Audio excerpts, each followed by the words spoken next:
Good morning, English 2. It's Miss Bartle and Valor and Rayleigh on Friday morning.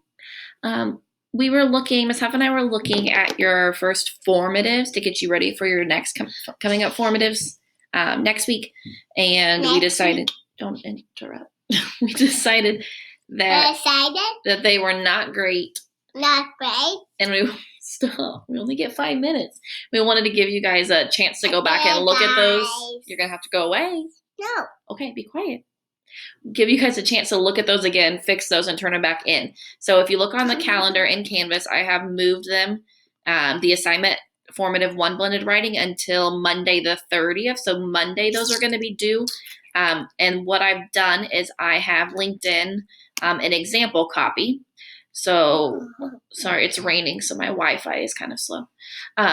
So this right here is the example copy I've made. I've stolen some ideas from some of the different types of work that I've seen out there from not just our class, but other classes. So it's not all my own words, but I edited some of it to be kind of a little bit better. So when you look at this, it'll kind of show you what I want you to do. I've highlighted things. You guys don't have to highlight things, but if it helps you visualize it, you can do that. It seemed to help me a lot when I was going through and making sure like things actually matched up when I just highlighted those. So if you like that idea, steal it. So please stop. So I have on here just kind of like what exactly that we are looking for on these, in addition to kind of how these boxes down here are going to operate. So when it has like argumentative, like I said, my argumentative is my thesis statement, because generally a thesis statement is going to be argumentative. I'm making an argument about these things. And then I've got my narrative as my story or anecdote. I have this story that I opened up with like the imagination scenario. And then in your body paragraphs, you're trying to get at least 2 of these. So for the most of these, I got 2 of them. I think one I got maybe all 3 of them. So I have my evidence that I pulled a quote from. It's kind of a big quote, but since it's just a rough draft, I figured I can narrow it down later. So I've got that in there. I've got my argumentative as my claim. I've got some expository mixed into my reasoning as well as my evidence here. Not all of this quote is expository, because some of it just kind of starts going into like almost like an argumentative here on when this Ronald Green guy is talking. But up here, he's definitely giving like, these are straight facts. Thank you. And then I have that paragraph, and then I have my second body paragraph, which is pretty similar. I also pulled another quote from there and laid that one out. It's got a little bit right here in this reasoning section. It's got some expository mixed in with some narrative, so you can see how that works. And then the last one, I used an example, just like a personal kind of evidence, not really personal, but like a story, like an imagine the story as evidence to show you how to use things that are not exactly quotes from the things that you're reading.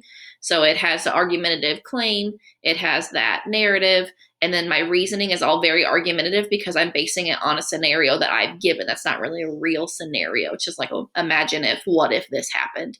And then I tried really hard to give you guys a good connect back to kind of how to rephrase your hook, your anecdote, your personal experience, whatever you're going to open up with, and still kind of connecting back to that. Also, same thing for your appeal, connect, alternative viewpoint, whichever combo of those you guys have used, how to connect back to those without just saying it again. Because right now, a lot of you guys are just copying and pasting and saying it again, and that's not going to get you points for this. And then again, how to connect back to those theses without just copying and pasting your thesis. So I've got those in here. I literally laid out like my argumentative is my appeal, questions, opinions, and thesis. My narrative is when I connect back to the hook story. So I've got all of this in there for you guys to look at. And then I'll upload this video in there too, just kind of like what I want you to do. So by Monday at midnight, so Ms. Huff and I can grade them on Tuesday, so you have them to look at for your next formative that you're going to start on Wednesday. I want you to go back through. I want you to, even if you think you did a good job, hold on. I want you to go back through, and I want you to read through what you've written, look through this, make sure it all looks good, fix anything that doesn't look good, and turn it in again. It's open for you guys to turn it again. If you currently have a 0, I'm going to wipe those out and put these new grades in. So get that going and have a great weekend.